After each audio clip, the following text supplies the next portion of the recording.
Hey, welcome to the table. I'm Scott, and this is the Giggle Box.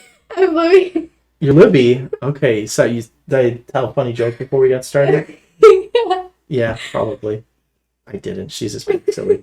Yeah. So we have a contest that we did for Emperor's Hobby, and the rules were it had to be at least, or no larger than 12 by 12 size diorama. It had to have at least 3 characters on it, and it needed to either be Halloween themed or orc themed, or both if you so choose. And so with those guidelines, we let people have free reign to do whatever it is that they wanted to do. We're gonna create a diorama along the way, and Libby is helping me design and make it and do the whole thing so to make it happen. So we're gonna walk you all through it. We're gonna use the 4 steps that we come up with doing an awesome diorama. If you watched our Tau diorama video, we're gonna use the same process here, and that starts with step 1, which is Design. Get that vision down. The first part we wanted to start off with was our square of generally what size. We don't know if we were going to use 12 by 12. Yeah, I felt like that was a little too big. So Dad suggested 7 by 7. Maybe we would do 8 by 8. Maybe 9 by 9. One of the tricky parts about this is you just don't know what's going to fit and what's not going to fit on the thing until you actually get there. So right now we're just going to come up with what we want, right? Yeah. What we think we want on there. We were going to start with a cauldron in the middle, or around the middle. So cauldron, yeah. You got some flames and some fire. We want the cauldron to be the main focus point, but then we want a character on the side stirring it, like a witch hat. And I had the idea that we want to, because we're going to try to do somewhat of a Warhammer themed, I'm not necessarily going to use orcs, but I was thinking I just had this neat idea about Tyranids, who are the great devourers of the Warhammer universe. They go and they devour the planets and stuff they just can't eat enough, that they're having a Halloween party and they're making stew. What are the things that we want to put on there? Well, we want trees. Spooky trees. Spooky trees. I like spooky trees. Yeah. They feel very Halloween-ish. Yeah. And then we wanted some people hanging over the edge of the cauldron. We wanted some people dragging items from somewhere to the cauldron for the person to put them in the cauldron. Makes sense. So little helpers. And I was thinking grots for that. So the little orc grots are good little helpers. We said something about maybe having a pile of skulls in there. Yeah. Oh, also there's a tree. There's a table with chairs that people are hanging around, banging the cups against the table, food. Food, that's a good idea. Oh, we definitely want to have rocks around the cauldron. Leaves on the ground for detail, since it's fall time. You wanted some pumpkins in the tree for sure. I wanted some pumpkins in the tree. Pumpkins in the tree, and some different piles of food. So pumpkin carving, that was the other thing that we wanted to have in there. I was just thinking what other kinds of things are Halloween, and I always think of pumpkin carving is a great idea. Yeah. And so I think our next step that we're going to do with this is that we're going to go and we can do some research online and see what kind of bits we can find, different models and bits and carts and food stuffs and things like that we can grab so we can put them on the diorama. Finding a really cool tree is going to be the first step to making this work. And a cauldron. And a really cool cauldron as well. And then luckily we have some extra bits floating around of characters that we can use, so we don't need to purchase or print those. We can just modify a couple of the ones that we already have, because, look behind us, there's a whole bunch of extra models. Yeah. I'm sure we can spare 1 or 2 of them for a cool Halloween diorama. So we have a bunch of contestants that are participating in this, and we thought along the way while we're sharing how we put this thing together and what we were doing, we would share some of theirs along the way as well. Yeah. So the first one that we want to share is Ancient Brasses, who's a member of our community and submitted a thing. This is definitely a shout out to the 1974 film Zardos. I used to joke about this film early 2000s, and we would say, oh, it's the big giant floating head. We had some people that we worked with, our bosses probably. We kind of mix Zardos with some Halloween and orc elements. So big giant floating heads, those are all hand sculpted. The stone walls are plaster casted. So he had a mold from back when and casted them All of the walls are made of like an oil-based clay. So the corpses that you see floating around here are some of the old Games Workshop casualty models from back when, if any of you remember that. And one of my favorite parts of this diorama is this hallway. You can see the lighting that's done through. If you were to look at it, like just that picture, something that looks real, it really tricks you into, and I just like the way the light hits through it and reflects. So that's one of our entries into the contest. So now that we have our vision laid out, drawn out on paper, the very next step is to refine it. So what is going to be really possible and what is going to be possible, and also how much time do we have to do some of these things, because we really don't have a whole lot of time to get this done. We do not. It's like a little bit of time.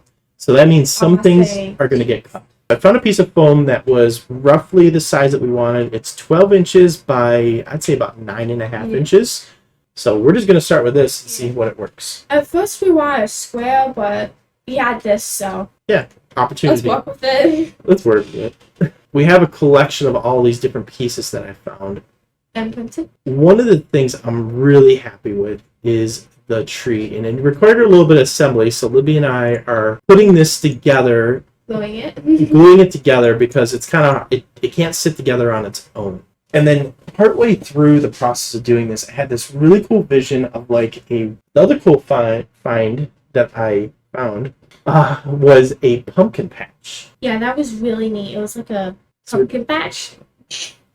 So we're definitely going to use that. As you see, we put up a table and like the benches. We decided 3 trees, but a little too much. So for now it's just 2 trees and a log. Also found the grots that we had weren't going to work out all the way, so we found I found some 3D printed ones. I got the Hormagot there on the tables so it can carve the pumpkin. I like how we like put everything like where it is. We just did like, oh, this doesn't look good over here, let's put it over there. But we did find some foodstuffs and some like we got these carts down there. I really like the carts. Those are definitely going to get used. We found some really cool carved pumpkins. We did veto the bobbing for apples, though it just wasn't space for it. I'm not sure if we talked about this earlier, but we added like a drinking station. I love that tree. That tree is really awesome. Neat. The main elements that we need to decide on is where are the 2 trees and the pumpkin patch going to go? Because those are the things that are going to be static. They're not going to be able to really be moved because they're going to have to blend into the ground that we have. Everything else we can kind of move around. So it's more of what do we want to invest the time in painting. A couple things that we know we're going to need to do. One, I have to make some modifications to the models that we're currently using, build the one model and modify the other couple. We did want to make sure that figure in black, the gene stealer there, I am cutting into a piece of cheese, and then I have a loaf of bread that we're going to use and put on there. For Emperor's Hobby, one of the things that we joke around all the time is is bread, and then when we give people, like, instead of like a heart or thumbs up on our Discord, we always put bread. I'm gonna have to modify the Hormagot so they're cutting into the pumpkin, and then the other thing is we definitely want this cauldron to be bigger. It's way too small. Yeah, so it's like not even. It's like really small compared to the character, and that character is just the model. It's not. It's the real character is gonna be bigger. And we want that to be the focal point. Yeah, it's like the focal point, and it's like tiny. So we gotta make it bigger. And I think that gets us into where we're going to start thinking about step number 3. But before we get to step number 3, we're actually going to talk about another contestant's entry. Contestant number 3, Cygnarly. It's a pumpkin patch. Fight scene, pumpkin patch, like getting ready to be a battle situation. Kung Fu is what it makes me think of. Kung Fu? Like a Kung Fu story? Yeah. Could be right. So this is it from the side. The elements that I like about this is it incorporates some type of Halloween fall theme. You got like these really angry pumpkins that are happening on the right hand side. You got the 3 characters that are clearly gearing up to fight these things. Really cool resin pour. And so I kind of recognize these models, and I'm pretty sure they're from Goon Master, an owl that is like a fighter or a bard or a rogue, and they have like a porcupine that has like a bunch of different stuff, and squirrel. That looks like a lot like Sonic. I love the way these are painted. The colors are very vibrant, contrast and volume to the pieces, which I like. The little pumpkins are from the Dragon Trapper's Lodge. Big pumpkin beast itself are from Print Your Monster. And this I'm assuming that's where they am. Maybe they got them from another third party that prints and sells them. I'm not sure, but I like how all the there's 2 different sets of colored pumpkins. like one's one orange and one's the other orange. like these are the younger pumpkins that are smaller and they're more vibrant, and then these ones are more like weathered and old. From this perspective, it looks a lot like a drawing. And then the resin pour itself looks, well, there's a little bit of bubbles, but you can't really tell, and that's okay. They look purposeful, like real bubbles for like lakes. Oh yeah. And talking with Sig, they said this is one of their first resin pours. They wanted to try something new with this, which I think that's one of the fun parts about the contest, especially ones like this. Like, try something new that you didn't do before. That's the first resin pour I would have not guessed. Now that we have our vision refined, we know what we want to do, we know how we're going to do it, now it's time to start executing and getting it done. Getting it all put together and glued and painted. So let's jump into the steps. So now that we know that we are in a crunch, so the thing that we had to do was put the sand down, get the cover, get that drying, because that's going to take the longest part. Make it textured so you can so it doesn't look like flat, unrealistic ground, but like real grass. We ended up doing the first part of this. We took PVA glue, we put it down, and then dumped sand all over the whole thing. Libby was doing this part. She wanted to do this, and one of the things that is important is we got to make sure we blend the tree and the pumpkin and the other tree. We want the edges to kind of blend, the pumpkin patch, we want it to blend together. Yeah, it's like gonna be like a ridge. So we go against the all of them with glue, and then we put sand on top of it.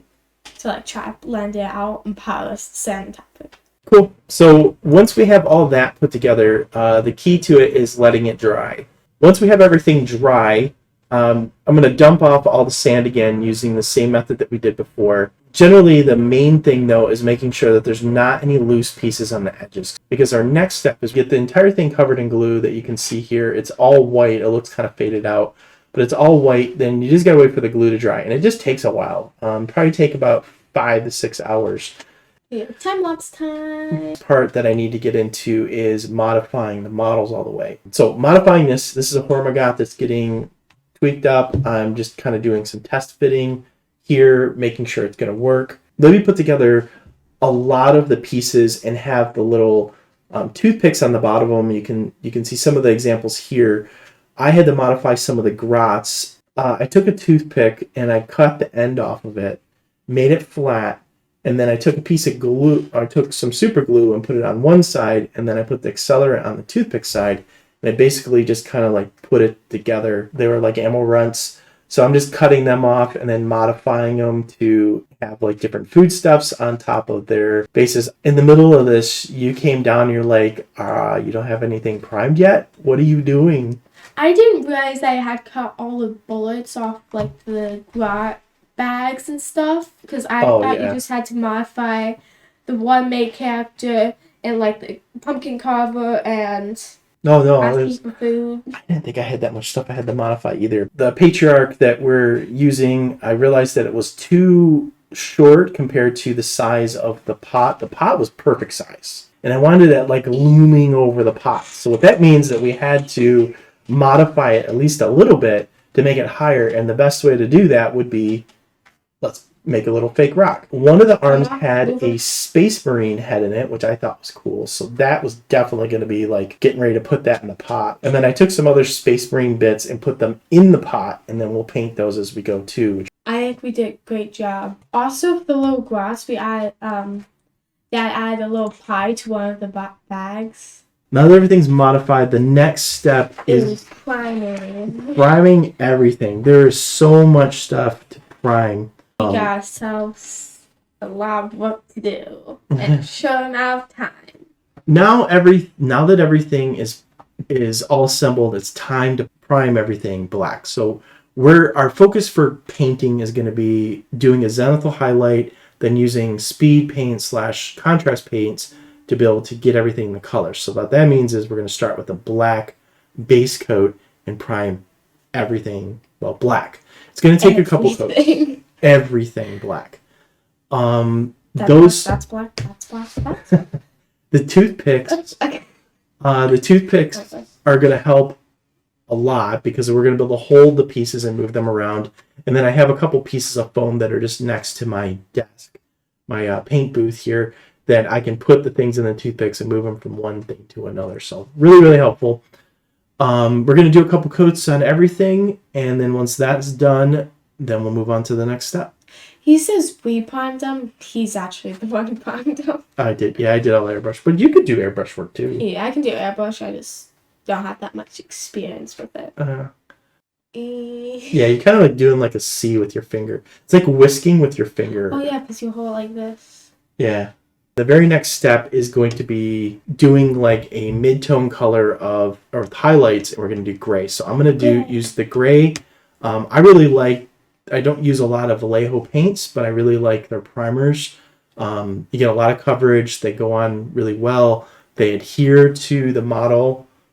That's one of the big things you want with a primer is you want it to adhere to the model and smooth the model out, not really highlight all the imperfections and everything that are in there. You want it to be smooth so your paint applies smoothly, and it's one of the reasons you don't want to use layer paint to cover, to really like go over your models, because you're going to be dependent on how smooth the model itself is. There's always little small micro imperfections in them. So do a shading highlight. I'm going to try to keep the airbrush at an angle. Really, that's a good practice anyways. You don't want to move your airbrush all over the place. One, paint's going to spill around, but you do tend to move it a little bit. But when I'm doing the highlighting, I'm trying to keep the model in a very stationary position, not stationary position, but like the angle of it, I'm going to keep it the same, and I'm keeping my airbrush in one particular spot. That's a good trick to make everything look... So it's like the light going down at one direction. Perfect. Exactly. For us, it's the moonlight because we want to be night, but... I would recommend resisting doing a second coat with that. One coat is really going to be enough. So we'll make it through all of these. It's going to take a hot minute, but the good news is once you get the black primer on, the highlights go super quick. After the gray, you dry brush it all white, so it's not going to be so dark. And you want to go as white as you can. If you have there's a couple different whites that are out there in the market. I like white Star, which is a Duncan Rhodes and is a lot smoother than the GW alternative or the Citadel alternative, which is a white Scar, because that tends to be a little chunky and needs a lot of like help. So we're going to dry brush everything. It's going to take a hot minute. When you look at the ground, there's variations of color in the ground. When you look at stone, there's variations of color in the stones.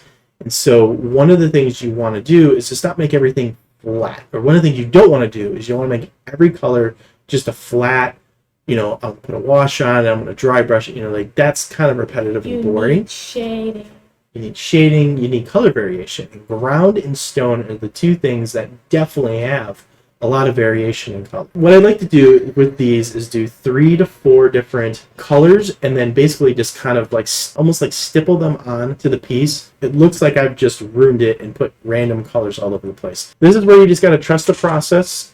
Use things that are going to match somewhat tonally with your general scheme of what you're going to do. Like greens and browns if you're doing like summer, spring. Winter you could do like whites and grays, so that might mess up the more shading. Cooler colors versus warmer colors. So maybe like some blue in there too. So once we have all of those colors in, while that's drying, we'll finish dry brushing everything like Libby was talking about. So one of the things between dry brushing is you don't want to just take and keep going with the dry brushing. You want to actually like wait for it to dry before you apply another layer. Otherwise it's just gonna like blend and smear the paint around, which you don't want to have happen. You can see that I'm blending some of the colors together. It's got that next layer. I'm doing these steps kind of heavy because we want the color variation to happen. Now, one of the things always remember is your paints typically dry darker, but the other thing you can do too is you can use the back of your hand and you can put whatever it is that you're dry brushing on the back of your hand first, just to make sure you don't put that big smear of paint. If you can see like the color like really strongly on your hand, then it's a little too much paint on it. But like the brush on like a big towel. Yep, perfect. See, she's a pro. Libby and I are going to work on painting everything. We picked out a bunch of different colors. Painting marathon. Yeah, painting marathon. It was Pretty much totally the funnest thing in the whole world. You were so done. But we had a painting montage here. Some of the cool paints that we used with everything are going to be like the pumpkins. I love the orange color with the pumpkins. The green that we put inside the pot looked really neat. I like the brown color we chose for like the wood benches and tables. Mm-hmm. I also like how Dad did the cauldron. He had like texture because he knew the paint wouldn't be nice and neat like he wanted to, so he added texture to cover up. And one of the little hacks, if you haven't seen this on the internet yet, you can use a fidget popper like we're using here. Both Libby and I have fidget poppers that we're using for these colors. And you can take and put the contrast paint in them, and then when they're dry, silicone and the paint don't stick together. So you can simply just pop the dry paint out, and now you have something that you can use again. The Tyranids, and we're doing kind of a Leviathan color. I'm making them purple and red. And so as we're going, we're going to put down some of the pieces. We're kind of building it up as we go. Some of these things we noticed that we're not going to fit in there. So I'd say about halfway through, 2/3 of the way through painting, we need to kind of do like a test fit, because I really didn't want to have to paint things that we weren't going to use. We just didn't have enough time for that. We sadly took away the 2 barrels and like table area. Yeah. To the drinking area, sadly. I did trim up and put a bunch of details, so I used some different metallic paints to be able to put details on the barrels and some of the cart edges. Do some highlights and some random pieces on different parts just to give it a little bit of extra bit. So that's going to take us right into step 4, which is the details. So the details here are going to be us gluing the pieces all down, putting the extra little finishing touches on all the pieces, and making sure that everything's placed in its particular spot that we're expecting. Now, some of the things you got to realize with the details is things are not going to fit. As Libby said, you're not going to be able to fit everything exactly the same way that you're expecting. So, and we did a ton of work on gluing I probably spent about an hour gluing everything together.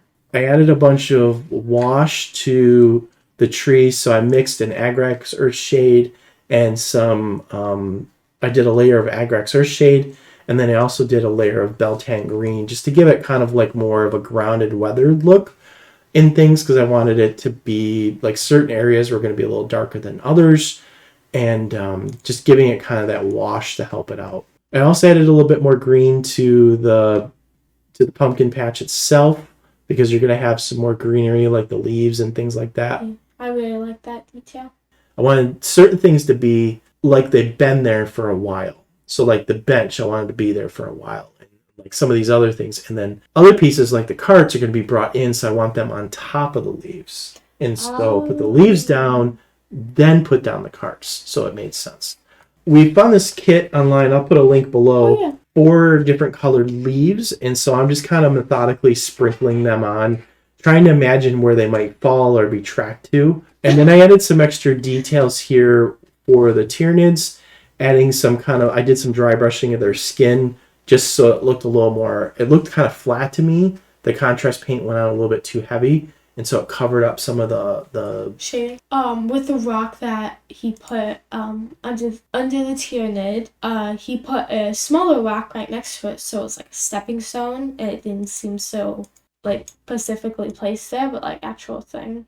So we pushed all our grots and put everything together, which leads us into the very next piece, which is working on some of the airbrushing to build them, have the glowy effect come from the cauldron.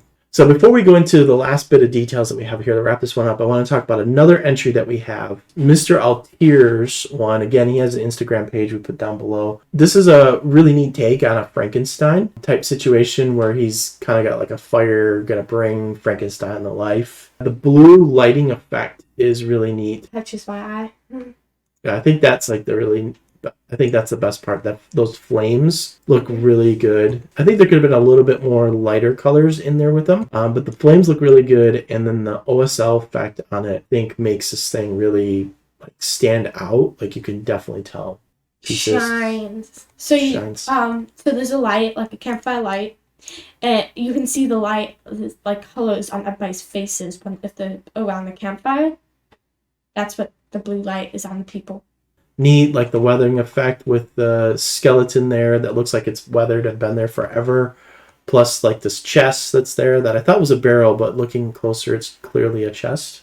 So on to the last part here that we're doing. This is the part that had me the most nervous because I had never done this type of effect with an airbrush before. I've mostly used my airbrush to do priming, doing some shading like on some terrain, and some transitional effects with it, but I have never really done like a OSL light effect. I knew the idea behind it, but I was still nervous for doing it. And so what I did before, luckily I had some extra models floating around, an extra cauldron that I printed up because I wasn't sure, So I'm like, I'm going to try this first on that. And then from there, I'll try it on the actual model itself. Started off with a white color, highlighting everything. The goal with this is to spray up. I didn't want to spray down because then that's going to ruin the effect. I want to spray up because the glow is coming from the pot. So first is to go all around the pot. Really, really light spray.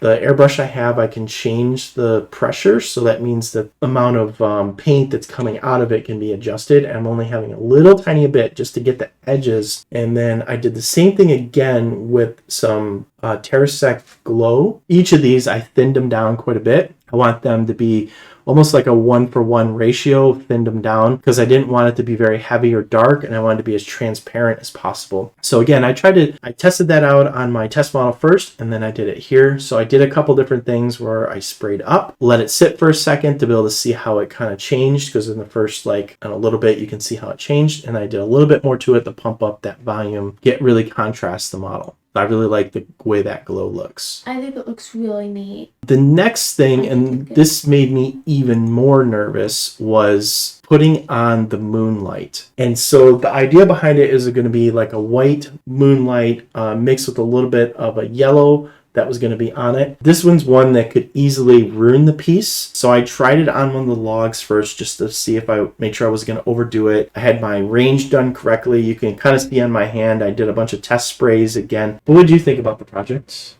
I think it was pretty good. I think it turned out great. I think we did awesome. Like prize winning awesome. Prize winning awesome? It was pretty prize winning awesome, I think. Yeah. We're going to do another contest after this. It's going to be a winter themed piece. I'll help you with that. You would do it together again? Mm-hmm. Okay. I'm going to have to get a prize together for you this time too. Yeah. So you just witnessed me bribing my daughter to hang out with me. Apparently, that's the way this thing works. So moral of the story is you can do cool diorama stuff with your kids as long as you bribe them to do it. So anyways, I had a lot of fun. I like doing fun art projects with you. And because I already promised and I will do the diorama on my own video. Oh, okay. There you go. Okay, you're not a prisoner. You're no hostage. So now we have the diorama finished. It's time for you to enjoy it. We're going to toss some video up here so you can see the full reveal of our finished work. If you're interested in signing up for our next contest, check out some of the winter themed. Check out the details down below in Discord. So on to the reveal, and until next time, we see you at the table.